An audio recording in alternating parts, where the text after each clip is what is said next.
2021. Agradecemos a nuestros seguidores que están en las plataformas Zoom y Facebook Live, agradeciendo que mantengan los micrófonos apagados durante la transmisión. En nombre del Colegio Mexicano de la Oralidad Penal y a título personal, mi nombre es Sergio Fernández y me complazco en darles la cordial bienvenida a todos ustedes a su programa Temas Selectos de Derecho Penal, a tratar como siempre temas importantes relacionados con la materia penal y sobre todo que son de vital importancia para poder conocer y profundizar en estos conocimientos y desempeñarnos mejor en nuestro... ¿Sí me escuchan? Así es, amigo. Sí, desempeñarnos mejor en nuestra vida profesional. Agradecemos también al maestro Víctor Rivas Salgado, presidente del Colegio Mexicano de la Oralidad, que nos acompaña como siempre, una persona dedicada a esta difusión de la cultura. Y esta ocasión tenemos el placer de contar con la presencia de maestro Jesús Martínez Arnaut, a quien le agradecemos infinitamente haber aceptado nuestra invitación para tratar precisamente un tema muy, muy interesante.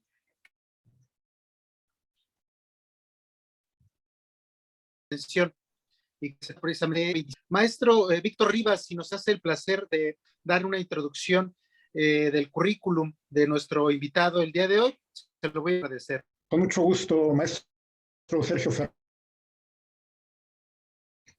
Pues bueno, antes que todo, quiero agradecer a mi amigo Jesús Martínez Arnaut la gentileza de distraer su valioso tiempo en darnos esta charla acerca de la prueba indiciaria. El maestro Jesús Martínez Arnaut es egresado de la Facultad de Derecho de la Universidad Nacional Autónoma de México. Cuenta con una maestría por la Universidad Iberoamericana. También cuenta con un diplomado en filosofía por la misma universidad, la Iberoamericana, diplomado en egiptología por la Sociedad Mexicana de Egiptología, curso de especialización judicial impartido por la Suprema Corte de Justicia de la Nación, curso de Derecho Constitucional impartido por la Universidad Panamericana, curso de Criminalística impartido por la Universidad Panamericana y ha asistido a diversos seminarios de Derecho Penal. En cuanto a su experiencia docente, el maestro Jesús Martínez Arnaut ha sido profesor de Derecho Penal en la Universidad Anáhuac del Sur. Ha obtenido reconocimientos en dicha institución como el mejor maestro de la Facultad de Derecho. En esa institución, en la Universidad Anáhuac del Sur, ha impartido las cátedras de Derecho Penal, Derecho Procesal Penal, Delitos Especiales. En cuanto a su experiencia laboral, ha trabajado en el bufete Sinfonda de 1993 a 1994, en el bufete Aguilar y Quevedo de 1994 a 2007. Actualmente se desempeña como socio del bufete Martínez Arnaut, Cerizola, Domínguez y Odiardi. Bienvenido, Jesús Martínez Arnaut. ¿Cómo estás, Víctor? Muy buenas noches. Buenas noches, amigo. Bueno, pues primero quiero agradecer al Colegio Mexicano de la Oralidad la invitación que me hizo a esta charla. Te agradezco a ti particularmente porque siempre has tenido en estima mi amistad y me haces un gran honor al invitarme a dar esta plática. Esta plática la titulamos La prueba indiciaria o circunstancial. Antes de entrar en materia, quisiera hablar desde el principio de la historia, los juzgadores han hecho una elaboración lógica para la resolución de sus sentencias. No, aunque hablemos que la prueba circunstancial fue incluida en los códigos de manera relativamente reciente. Por cierto, en nuestro nuevo código de procedimientos penales no está incluida, ya hablaremos de ello. Sí existe este razonamiento en la mente del juzgador cuando va a emitir una sentencia, y sí toma en cuenta el engarce lógico de los indicios. Quiero empezar esta plática contando algunas historias.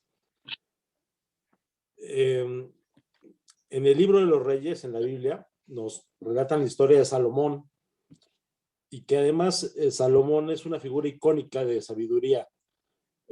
Cuenta este libro que un día apareció un niño muerto, y había también un niño que estaba vivo, pero dos mujeres se disputaban la maternidad del niño que estaba vivo. Las dos decían, este es hijo mío.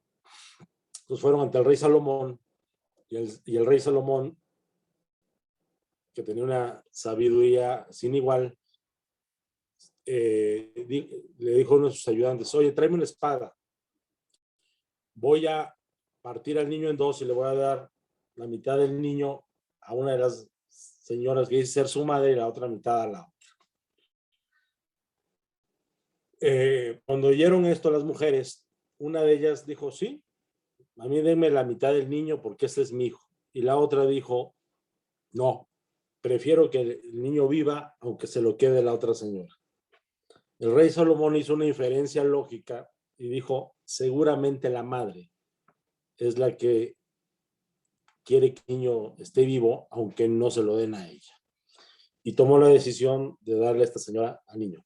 Entonces, desde el principio de la historia, vemos que los jueces tienen que hacer inferencias lógicas, no necesariamente de datos de prueba, sino hay ocasiones en que no existen pruebas directas, pero existen los indicios que de manera lógica el juzgador deberá tomar en cuenta para tomar una resolución.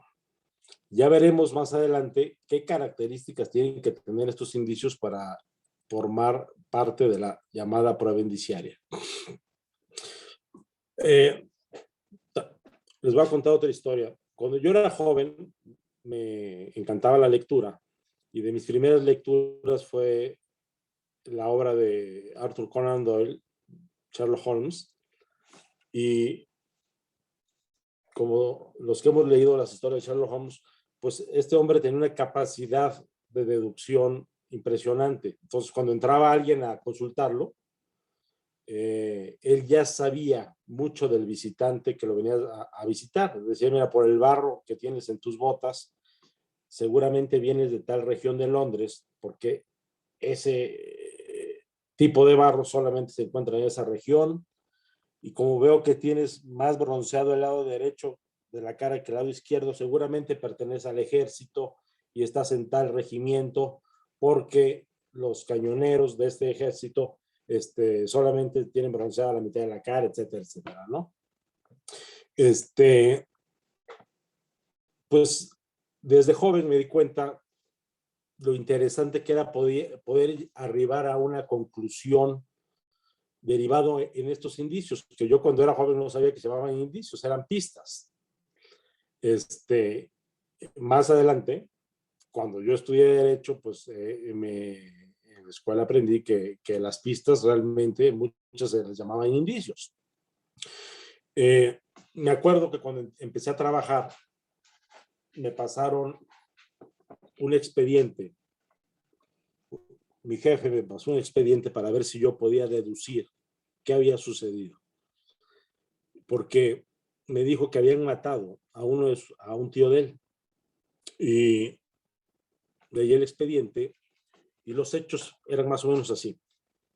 El tío de mi jefe era un empresario que un día vivía en la Ciudad de México, pero rentó una habitación de un hotel, llegó al hotel con su contador, estuvieron en la habitación algunas horas, de repente se oyó una detonación, entraron al cuarto y vieron que el contador había matado al empresario, a su jefe, y luego se había suicidado. No había más indicios, no había más datos de cuál había sido el móvil del crimen y suicidio. Y fue un crimen que quedó sin resolver porque no había ningún otro indicio que pudiera acreditar el motivo del asesinato. No había un tema de celos o de algunas mujeres o de un desfalco. No había ningún otro indicio. Entonces, digamos, ese crimen quedó sin resolver, pero fue mi primer acercamiento al análisis de indicios para tratar de establecer una verdad que pudiera permitirnos a nosotros pues tener una explicación. Obviamente en ese asunto la entonces averiguación previa se archivó por muerte del delincuente, ¿no? Pero la familia quería saber si podíamos nosotros deducir qué había sucedido.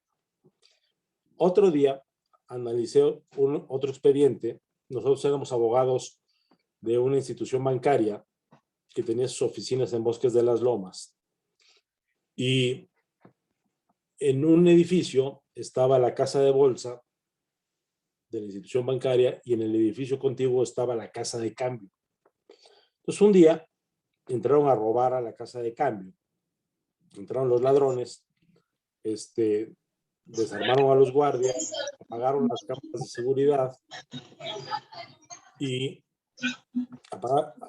apagaron las cámaras de seguridad y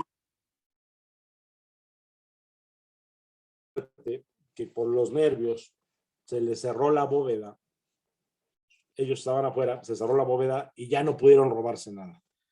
Y en la huida había un contador que trabajaba en el edificio de junto, o sea, en la casa de bolsa, que estaba ahí por cuestiones laborales, y uno de los ladrones lo abrazó y le metió un balazo.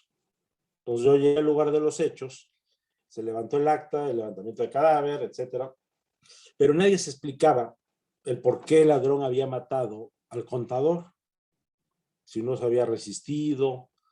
Y entonces, ahí sí me fue bien. Ahí sí yo dije, a ver, el único motivo por lo cual pudo haber matado a este contador es porque el contador lo pudo haber reconocido. Y además los ladrones sabían dónde estaban las cámaras de seguridad, o sea, dónde se apagaban las cámaras de seguridad. Entonces es muy probable que hayan sido vigilantes de la empresa de seguridad privada que custodiaba ahí. Pero el contador trabajaba en el edificio de junto. Entonces dije, es probable que el asesino sea un trabajador de la empresa de seguridad, pero que prestaba los servicios en el edificio de junto. Y efectivamente así fue. Cuando pidieron el listado y las fotografías de los guardias de seguridad del edificio de junto, uno de ellos correspondía al retrato hablado que habían sacado del asesino. Entonces, este tipo, y comento estas historias porque finalmente tanto los abogados como las administradores de la justicia hacemos inferencias lógicas con las pruebas y los indicios que tenemos a la mano. Pero estas inferencias lógicas tienen ciertas reglas y voy a pasar a platicar de ellas. Primero, hay que distinguir entre indicios y prueba indiciaria. A ver, indicio viene del latín indicium, que significa indicar, revelar. El indicio es una circunstancia cierta del mundo fáctico de la cual podemos obtener por inducción lógica una conclusión sobre un hecho desconocido cuyo esclarecimiento se intenta. Entonces, tenemos primero que es una circunstancia del mundo fáctico. O sea, el indicio no es el procedimiento lógico, mental, que nos va a llevar a la conclusión, sino es un hecho o circunstancia del mundo fáctico. Por ejemplo, se comete un robo, pero no hay violación de la cerradura. Entonces, si hay un objeto robado en un inmueble y no hubo violación de la cerradura, es probable que mediante ese indicio podamos deducir que o bien el ladrón tenía llaves del inmueble o bien alguien de los que estaba dentro del inmueble fue quien se robó la cosa. Al rato les voy a contar otra historia que me sucedió que tiene que ver con esto. En cambio, la prueba indiciaria no es un hecho del mundo fáctico. El anterior artículo 286 del Código anterior nos decía que los tribunales, según la naturaleza de los hechos y el enlace lógico y natural más o menos necesario que existe entre la verdad conocida y la que se busca, apreciarán en conciencia el valor de los indicios hasta poder considerarlos como prueba plena. Este artículo estaba dentro del capítulo del valor jurídico de la prueba, no estaba dentro de las pruebas. Actualmente, tampoco se considera que los indicios no están dentro del capítulo de pruebas. Y tampoco existe un artículo que nos hable de la prueba presuncional, como se hablaba en el código anterior. No significa que ya no exista o que ya no, los juzgadores no tengan que hacer esta operación lógica para conectar los indicios para emitir sus resoluciones. Para el tratadista Jordi Ferrer Beltrán de la Universidad de Girona, la prueba de indicios no constituye una prueba. Y yo estoy de acuerdo con ese criterio, porque la prueba indiciaria es más bien un razonamiento lógico, no es una prueba en sí. Debemos de recordar que de acuerdo al artículo 261 del Código vigente, prueba se denomina a todo conocimiento cierto o probable sobre un hecho que ingresando al proceso como medio de prueba en una audiencia y desahogada bajo los principios de inmediación y contradicción, sirve al tribunal de enjuiciamiento como elemento de juicio para llegar a una conclusión cierta sobre los hechos materia de la acusación. De tal manera que pues, no hay manera de ingresar en el proceso, en el juicio, pues una prueba indiciaria, porque es un razonamiento lógico. Por eso es que no está en el capítulo de pruebas. Aunque existe quien puede pensar que podría estar dentro de las pruebas innominadas, ¿no? Debemos de recordar el artículo 388 que habla de otras pruebas, de las pruebas innominadas. Pero para mí la prueba indiciaria no es una prueba, sino es el razonamiento lógico, pero que sigue vigente. Sigue vigente esta obligación de los juzgadores de, cuando emiten un razonamiento lógico engarzando indicios, seguir ciertas reglas, que son las que a continuación voy a mencionar.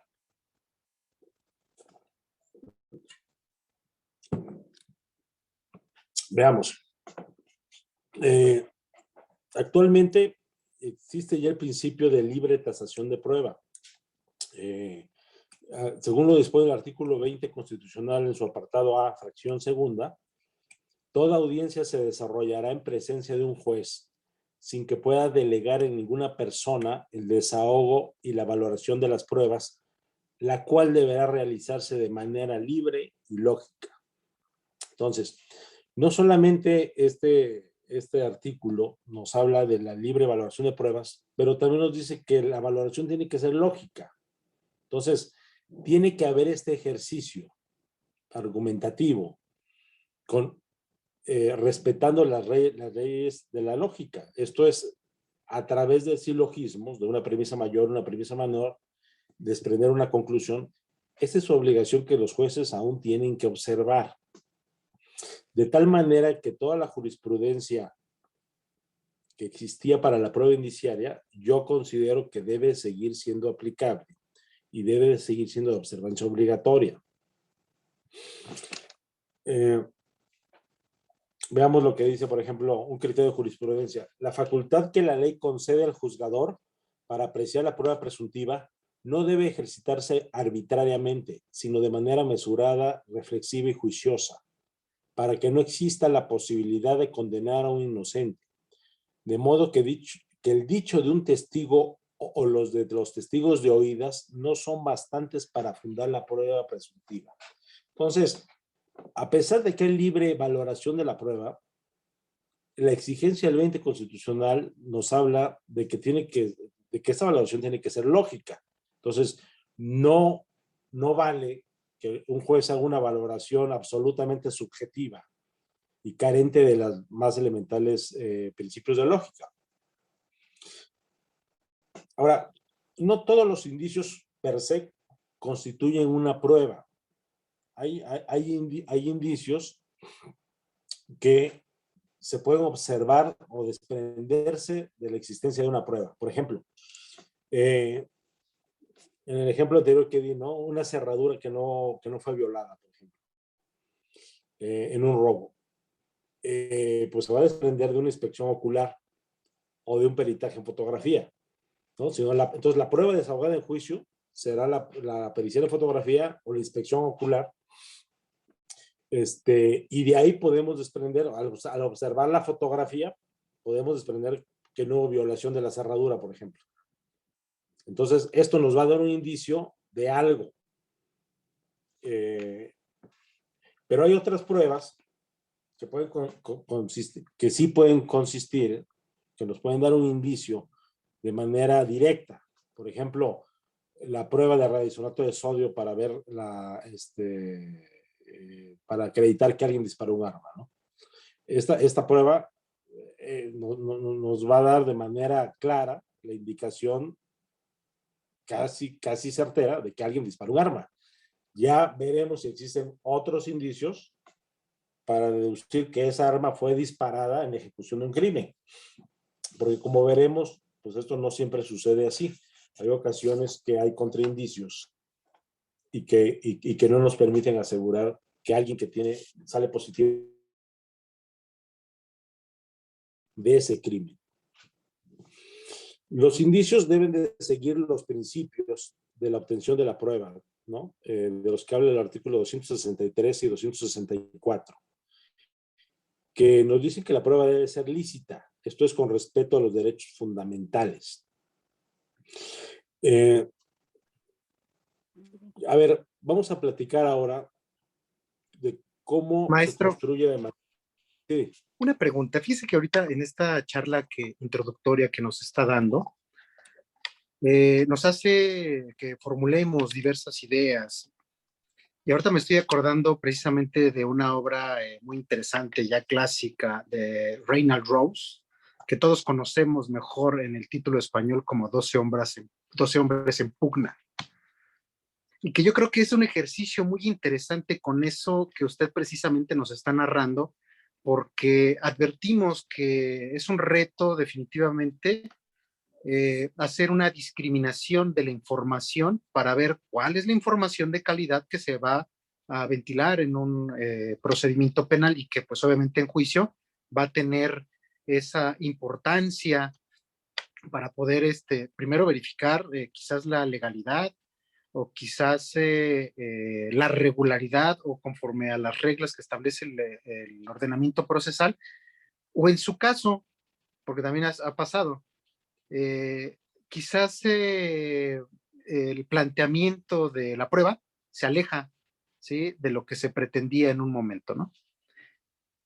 Y la pregunta va en este sentido, maestro. ¿Cómo hacer el ejercicio desde el punto de vista del litigante, desde el punto de vista del Ministerio Público y en último momento del juez que va a valorar esa información, ¿sí?, para poder tener ese ejercicio lógico y poder saber si esas pruebas indiciarias son suficientes para poder concretar un tipo penal o reconstruir un hecho, maestro?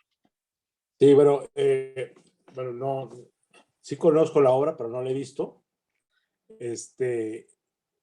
A continuación, yo creo que va a quedar más claro qué requisitos tienen que tener estos indicios precisamente para poder hacer prueba, digamos, porque no todo indicio aparente reúne las condiciones para ser valorado. Y son condiciones que incluso la jurisprudencia ha establecido para la valoración de indicios. Efectivamente, yo creo que en la teoría del caso uno tiene que poder escoger, analizar los indicios que apoyan nuestra teoría del caso, hablando como litigantes, y ver si son suficientes esos indicios engarzados de manera lógica para poder llegar a la conclusión de que un hecho ocurrió de tal manera. No hay que olvidar que así como existen indicios de cargo, también existen indicios de descargo. No todos los indicios apuntan a acreditar la comisión de un hecho delictuoso o la probabilidad de su comisión, ¿no? Sino también existen indicios de descargo, y en la defensa, pues precisamente uno lo que busca siempre son indicios de descargo. Entonces, este ejercicio lógico lo hacemos más de lo que pensamos, porque lo hacemos argumentaciones durante la carpeta de investigación, lo hace el Ministerio Público cuando dicta un acuerdo de no ejercicio o cuando judicializa un expediente. Se hace, esta valoración también se hace cuando se pide la vinculación, en fin. Hay muchos momentos durante el procedimiento en donde tanto los litigantes como las autoridades realizan ejercicios lógicos precisamente para ver si hay engarce, como dice, natural y necesario entre los indicios existentes para poder arribar a una conclusión. La jurisprudencia nos clarifica cuáles son los requisitos para valorar, para que tengan una debida valoración estos indicios. Cuando se lee la jurisprudencia por primera vez, hay que leerla varias veces porque no es lo más, es bastante abstracta, pero también es muy clara. Les voy a leer la jurisprudencia que nos da los requisitos. Hay varias, hay muchos criterios, pero hay una principalmente que nos dice cómo se debe de armar este silogismo lógico para poder de manera correcta hacer una valoración de la prueba indiciaria. Dice, la voz dice indicio, concepto de.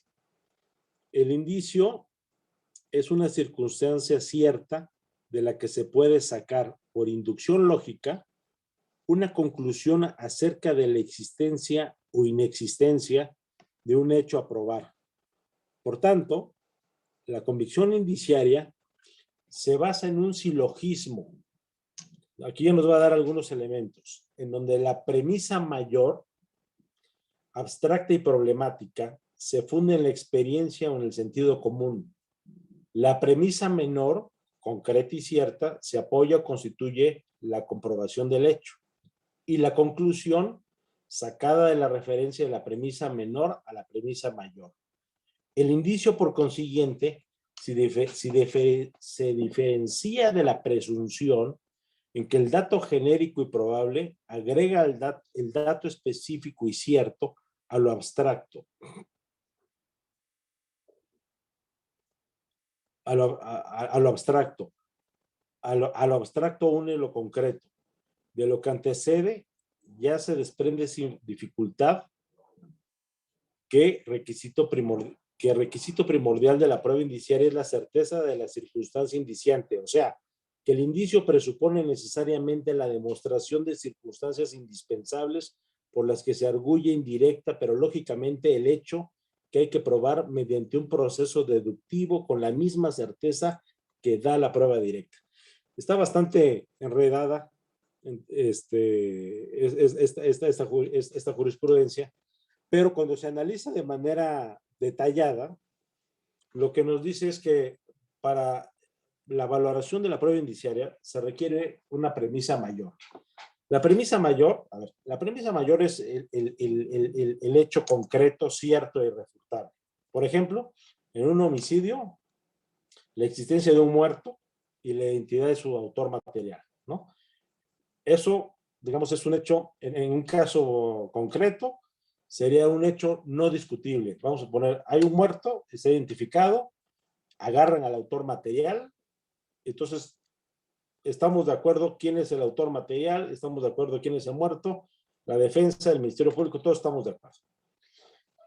Ahora, para poder determinar, por ejemplo, en un caso hipotético, quién fue el autor intelectual, bueno, ya no está tan fácil, ya no está tan claro, ya probablemente tenemos que echar mano de los indicios que existen para poder hablar de un autor intelectual. si podemos determinar de manera certera quién es el autor intelectual, pues podemos llegar a la conclusión de que entonces le tendremos que imputar a ese autor el delito de homicidio en grado de autoría intelectual.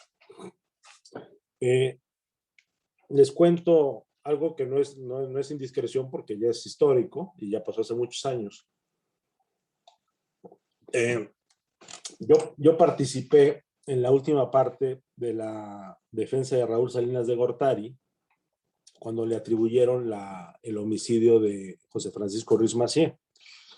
Y en la resolución, nosotros el amparo, y en la resolución que se combatía, que fue la de apelación, nosotros ya estamos en el amparo directo, se tomaba como premisa mayor, decían, bueno, hay un muerto, José Francisco Ruiz Massieu. Agarraron al autor material, que es Daniel Aguilar Treviño. Sabemos que el instigador se llamaba Fernando Rodríguez González, pero este instigador, como testigo singular y de oídas, dice él que Manuel Muñoz Rocha le dijo que el ingeniero Raúl Salinas de Gortari lo había determinado a cometer el crimen. Y todo este enunciado, o sea,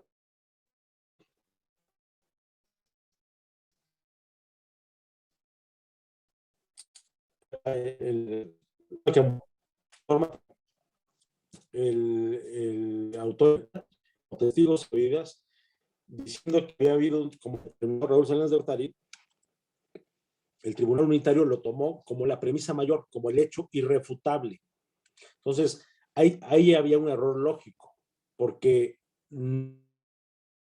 Raúl Salinas de Gortari, porque había un caudal de pruebas que nos decían que no había sido él. Y ahorita vamos a entrar a otros detalles de este caso y los voy a conectar con los requisitos que nos exige la jurisprudencia.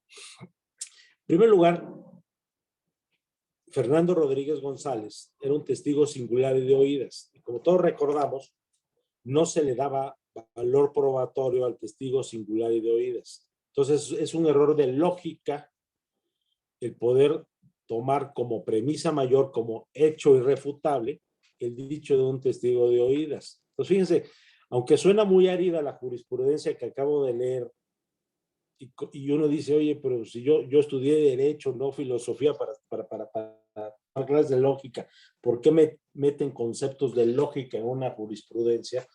Y en la vida práctica sí es muy importante, porque en un hecho concreto nos damos cuenta que hay una falla lógica en la premisa mayor y que eso nos va a variar la conclusión, como de hecho el magistrado unitario que había resuelto la apelación condenando había cometido este error lógico, meter en la premisa mayor un hecho que que realmente no era irrefutable, ¿no? Que era refutable, perdón. O sea, se había equivocado y eso a nosotros nos dio la pauta para poder hacer este argumento, este concepto de violación. Entonces, la premisa mayor, como lo dije, debe ser un hecho irrefutable. Ahora, los indicios realmente están en la premisa menor. La premisa menor no es tan evidente. Es ahí donde viene la valoración que hacen las autoridades. Los indicios para poder constituir la premisa menor tienen que tener 3 requisitos. El primero, esos indicios deben de tener un origen lícito, que como ya lo dije, tienen que seguir las mismas reglas de licitud de las pruebas. La obtención lícita con respecto a los derechos fundamentales, seguir las formalidades de ley. 2, deben estar plenamente probados. Y ahorita voy a entrar a explicar cada uno de estos 3 incisos. Y 3, deben de tener un significado inequívoco en lo individual y en su conjunto. Entonces, repito, deben tener origen lícito, deben estar plenamente probados y deben de tener un significado inequívoco en lo individual y en su conjunto. Voy a desglosar estos 3 requisitos para la valoración debida de un indicio. Entonces, como ya lo dije, a ver, primero, deben tener un origen lícito. Entonces, como ya lo dije, se deben de cumplir lo establecido por el 263. Los datos y las pruebas deberán ser obtenidos, producidos, reproducidos lícitamente y deberán ser admitidos y desahogados en el proceso en los términos que establece este código. Y el artículo 264 dice: se considera prueba ilícita cualquier dato o prueba obtenidos con violación de los derechos fundamentales, lo que será motivo de exclusión o nulidad. Entonces, evidentemente no podemos sacar como indicio la obtención de una testimonial rendida bajo tortura, por ejemplo. O tampoco podemos considerar un indicio el producto de un cateo que no cumplió con las formalidades señaladas por el código. Entonces, si alguna autoridad pretendiera en su análisis lógico tomar en cuenta alguna prueba ilícita, pues sabríamos que estamos hablando de que hay una carencia en la premisa menor, que es el indicio, y que por lo tanto la conclusión a la que va a llegar seguramente es errónea. Y podemos nosotros alegar que la falla en el razonamiento técnico se encuentra en la valoración del indicio, porque la prueba fue obtenida de manera ilícita.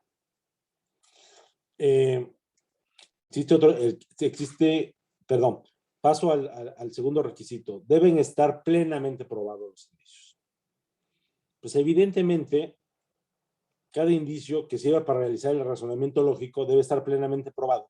Pues si existieran dudas sobre su existencia, no podría darse certeza al razonamiento lógico para el cual sirve como base. O sea, si empezamos dudando de la existencia del indicio, pues eso de ninguna manera nos va a dar la certeza judicial para emitir una sentencia.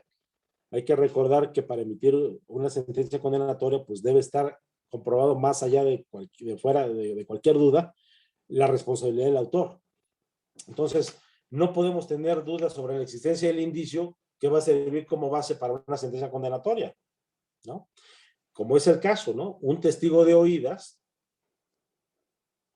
y singular, como fue en el caso de Raúl Salinas de Gortari, que el que imputaba el ser el determinante para la comisión del homicidio, era un testigo de oídas y singular.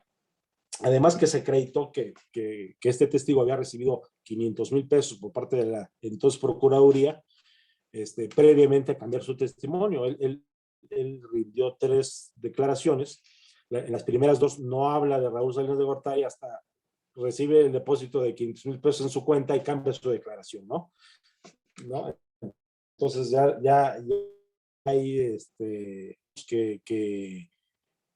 que dudamos inclusive de la existencia de este indicio, ¿no? Esto, aparte de estar tachado de no tener un origen ilícito, pues también tampoco se cumpliría este requisito.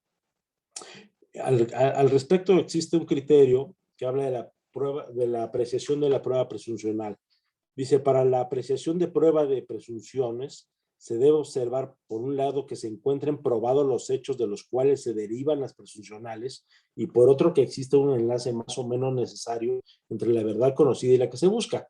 Pero aquí nos dice que, por un lado, que se encuentren probados los hechos de los cuales se derivan las presunciones. Entonces, si no está probado en la carpeta o si no está probado en el juicio un hecho, pues evidentemente no podemos de ahí derivar una conclusión. Por eso es que este es el segundo de los elementos. Cuando hablamos también de este segundo elemento de deben estar plenamente probados los hechos, debemos de considerar que también existen los llamados contraindicios. Esto es, ¿qué sucede cuando, vamos a poner un ejemplo para que sea más claro? Tenemos, por ejemplo, un testigo en un caso de violencia familiar. Entonces, tenemos un testigo, un vecino del departamento donde se lleva a cabo la violencia familiar, que dice que a determinada hora oyó gritos dentro del departamento y como un forcejeo. Pero tenemos otros 2 testigos cuyo departamento es contiguo al en el que sucedieron los hechos, este vecino que dice que oyó gritos está a 3 departamentos de distancia. Y tenemos 2 vecinos que estaban en ese momento en su departamento y que ocupan los departamentos contiguos a donde supuestamente se llevaron a cabo los hechos.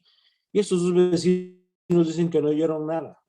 Entonces tenemos, por una parte, una testimonial que dice que nos puede dar el indicio de que sí hubo violencia familiar en ese momento, y tenemos otros 2 testigos, pero cuya cercanía a los hechos es mejor que la del otro vecino.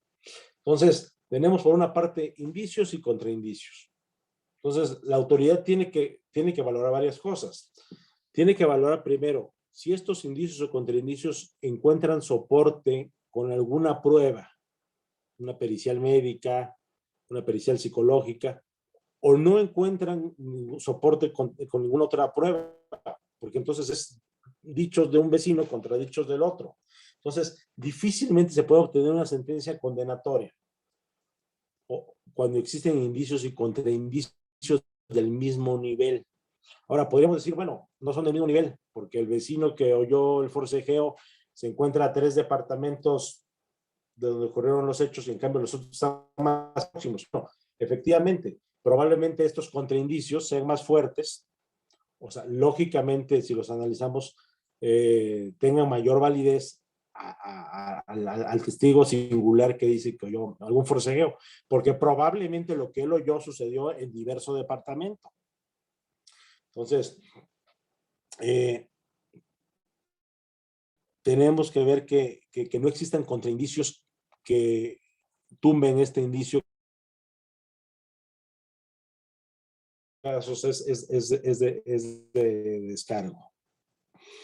El tercer requisito es que los indicios tienen que tener el carácter de unívocos.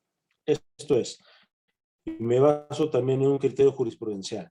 Dice, prueba presuntiva. Es cierto que a través de indicios se puede constituir prueba plena, pero deben de tener carácter unívoco. Ello es, su significación debe ser tal que no puedan interpretarse sino en la dirección de responsabilidad indiscutible. Así entonces, lo afirmado como probable en la sentencia no basta para que ella sea condenatoria. Un gran número de indicios equívocos no constituye sino esos, pero en ninguna forma deberá llevar a la convicción de la autoría indiscutible de un hecho. Entonces, la univocidad en los indicios, lo que significa es que su interpretación solamente puede ser en un sentido. No puede prestarse la interpretación de un indicio a diferentes hipótesis, porque entonces no es un indicio fuerte, o sea, no puede tener el carácter de indicio algo que tiene distintas interpretaciones. Me regreso al caso de Raúl Salinas.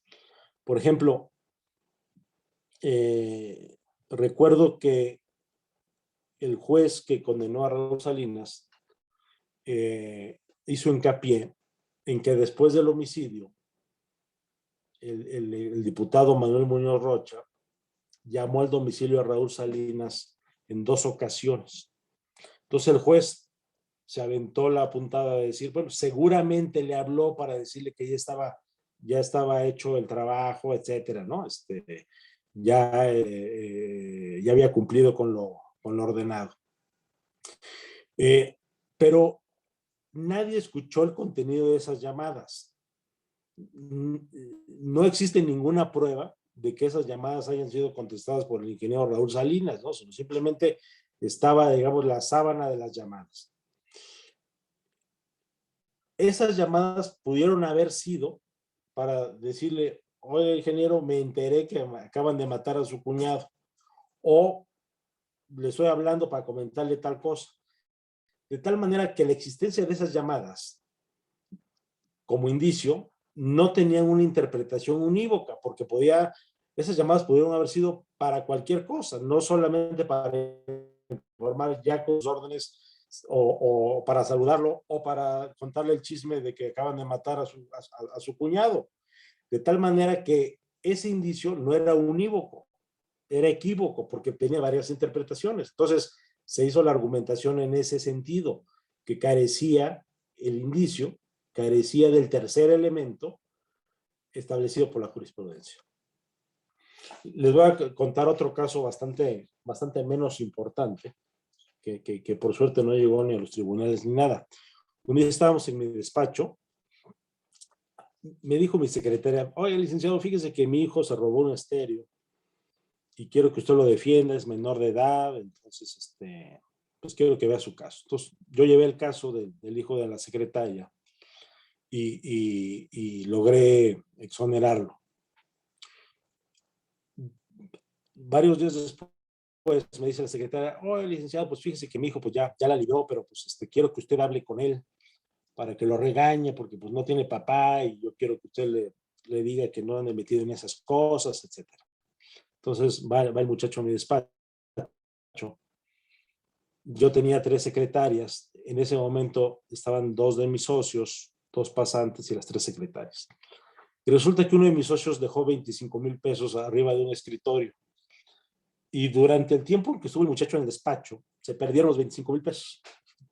Entonces, pues, dedujimos que el muchacho había sido el que se había robado el dinero, porque, pues, venía de haberse robado un estéreo y nunca se había perdido nada en el despacho.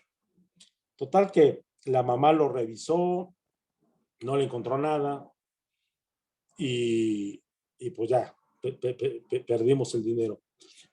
A lo que voy es que un juez que hubiera hecho una muy mala valoración de indicios hubiera dicho, oye, pues ese muchacho se robó el dinero porque tenía un antecedente de robos en su actuar. Pero la realidad es que habíamos más personas en la oficina. Estaban las otras 2 secretarias y quizá una de las otras 2 secretarias, sabiendo que estaba el hijo de la otra, que se había robado un estéreo, dijo, si me robo en este momento el dinero, las sospechas van a recaer sobre este muchacho y no van a recaer sobre mí. Porque la realidad es que al muchacho lo revisaron y no tenía nada. Entonces, lo más probable es que quien se haya robado el dinero haya sido otra persona. Pero entonces, el indicio de que este muchacho hubiera tenido antecedentes penales o antecedentes, digamos, de actos de robo, pues era un indicio equívoco, no era un indicio unívoco, porque finalmente lo más probable es que no haya sido él. Ya sé que es mucha casualidad que haya sucedido ese día, ¿no? Pero vamos, una prueba indiciaria mal establecida, mal engarzada, nos puede llevar a condenar a un inocente. En fin, hay otro caso que también me tocó, en el que sí fueron debidamente engarzados los indicios, y fue un caso bien interesante, muy discutible, llegó a la corte. Se trató de un homicidio que sucedió en la ciudad de Mérida, en donde había una pareja, estaban recién casados, y se oyó una detonación en la casa de los recién casados. El marido salió arrastrando a la esposa, pidió una ambulancia, había llamado para pedir una ambulancia y la muchacha, la mujer murió en el traslado. Al principio, bueno, pues el marido había dicho que su esposa se había suicidado y a nosotros nos contrataron, en ese momento éramos coadyuvantes, se llamaba la coadyuvancia, porque la familia sostenía que había sido un homicidio. Cuando se analizaron las pruebas, la mujer tenía una huella, la huella del cañón en el pecho, salió positiva a la prueba de absorción atómica y pareciera, si nos quedamos con estos 2 indicios, pues que sí se había tratado de un suicidio, ¿no? Uno se apoya la pistola, dejó una marca y le salió positiva la prueba de absorción atómica. Sin embargo, había otros indicios que indicaban que podía haber sido un homicidio. Y el más importante, y no se necesita ser un genio para eso, es que la pistola estaba a varios metros de ella, de donde sucedió el disparo. Ella estaba de un lado de la cama y la pistola apareció abajo de la cama, pero del otro lado. Entonces, pues alguien que se suicida, pues no te disparas y agarras la pistola y la tiras abajo de la cama. Y también le salió positiva la prueba al marido. Entonces, la explicación que se dio de por qué le salió positiva a ella, pues evidentemente, pues ella, el marido, la versión que nosotros sostuvimos como nuestra teoría del caso, aunque en ese entonces no se llamaba teoría del caso, es que el marido le había pegado con la pistola y por eso había quedado la marca, y que le disparó y ella puso las manos, y por eso es que a ella le había salido positiva la prueba de absorción atómica. Este asunto llegó a la corte por atracción, bajo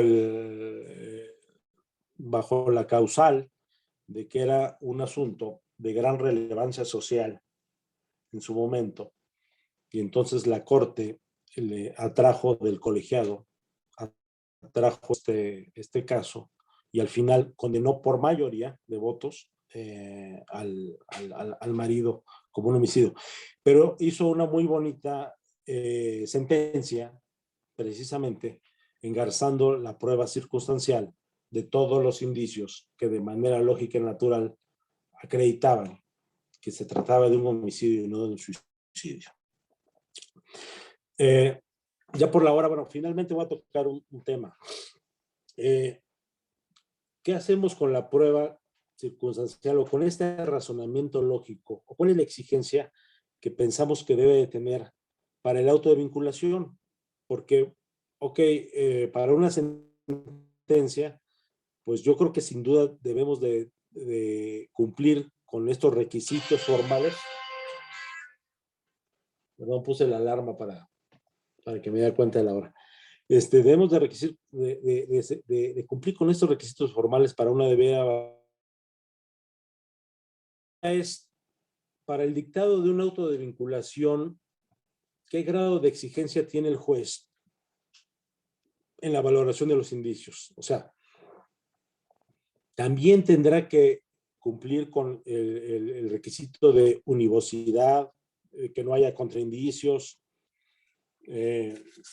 Evidentemente sí tiene que cumplir con la obtención lícita de la prueba, ¿no? Si un indicio lo constituye unos cuentas bancarios que fueron obtenidos sin orden judicial, pues evidentemente tendrán que dictar auto de no vinculación. Deberán estar plenamente probados los indicios para el dictado de la vinculación. O sea, es un tema que me he puesto a pensar. Yo considero que sí, que no obstante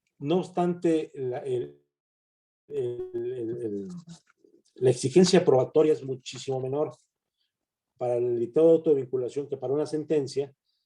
No, el razonamiento que un juez debe hacer y el engarce de los indicios, yo creo que no debe ser al capricho del juez, sino sí debe seguir las reglas lógicas que nos exige la jurisprudencia para la comprobación de los indicios. De tal manera que no estamos hablando de prueba plena, ni siquiera de prueba, porque estamos hablando solamente de datos de prueba. Pero esos datos de prueba sí tienen que tener un mínimo de formalidad y de contenido. Entonces yo sostengo que para el dictado de auto de vinculación sí tenemos que atender a la jurisprudencia respecto de los requisitos que deben de guardar los indicios. Hace poco tuvimos un caso que, por cierto, perdimos el amparo, para que no crean que no todo se gana. Ahí perdimos el amparo contra la vinculación.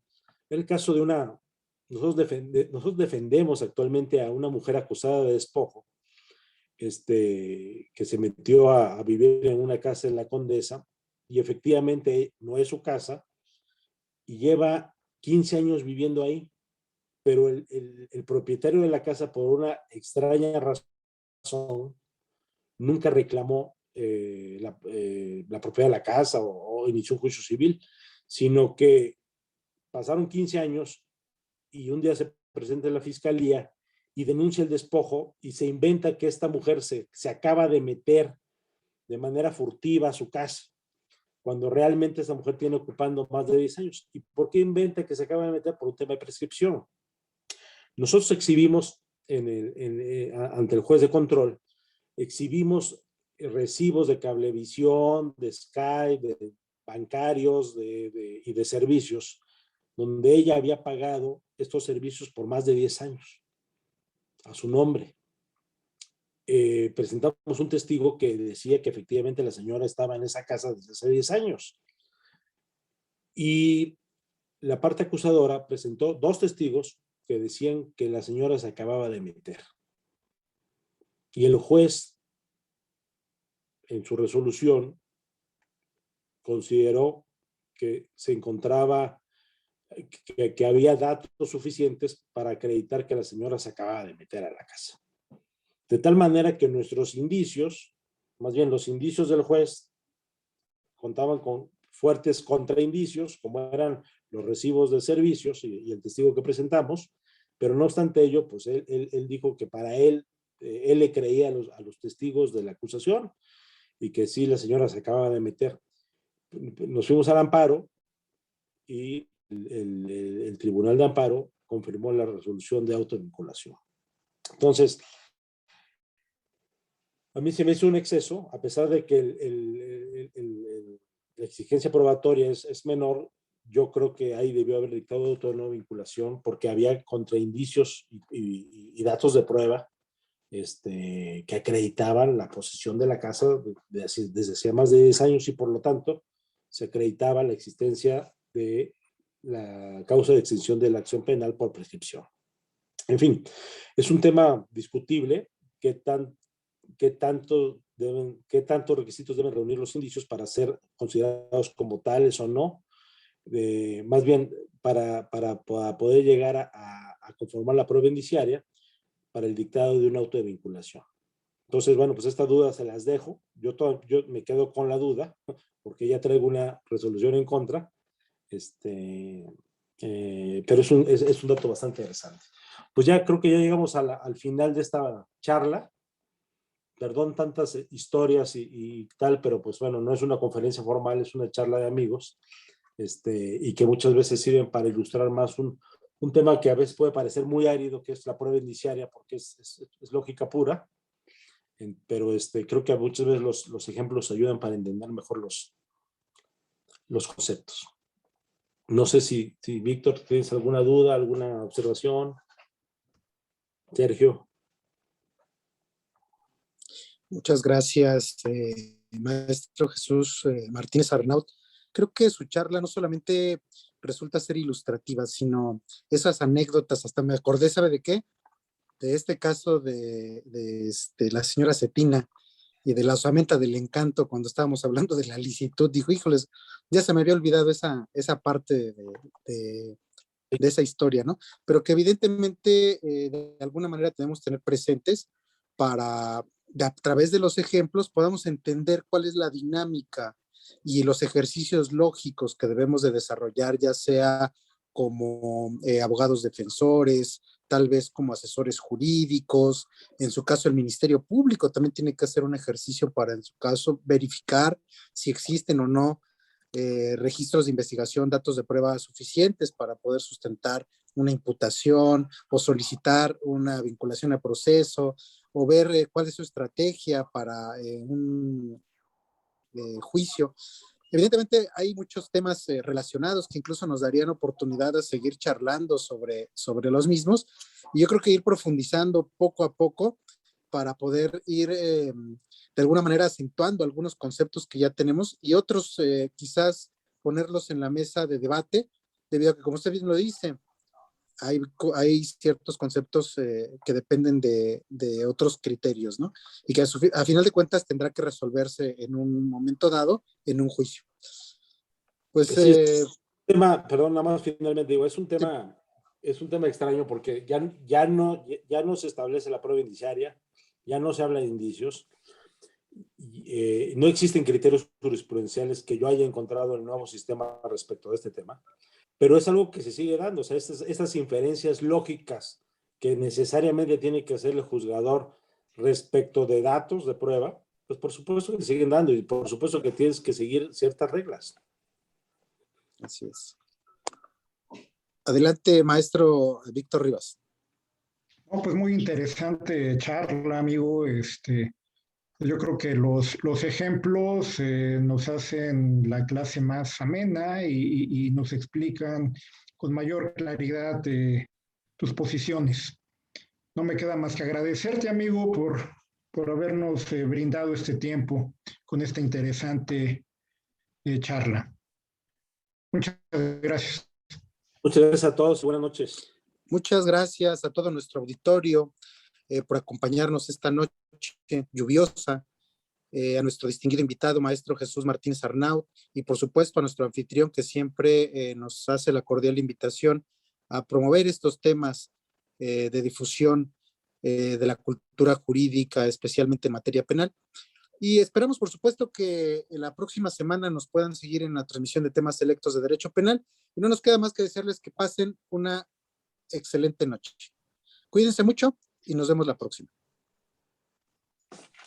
Buenas noches. Buenas noches a todos. Gracias. Buenas noches. Gracias. Gracias. Muchas gracias a las personas que nos acompañaron, a la maestra Adriana Ham, al Aquí maestro. ando, saludos. Muchas gracias, maestra, un gusto saludarla. También Igualmente. tenemos una charla pendiente con usted. Espero que pueda aceptar nuestra invitación y próximamente continuar con el segundo capítulo. No sé si que nos quedamos a medias. También al maestro José Luis Telles. ¿A quién le dices? ¿A mí? Sí, maestra Adriana. Ah, ok, pues nos ponemos de acuerdo con todo gusto. Claro, muchas gracias. Pues un fuerte abrazo a todos los que nos acompañaron. Saludos, Pati. Saludos también al maestro José Luis Telles. Ya se desconectó. Muchas gracias por la invitación, excelente ponencia y como siempre el conocimiento de todos ustedes es la guía para nosotros. Muchas gracias por todo. Felicidades, Jesús. Un abrazo. Gracias, hasta luego.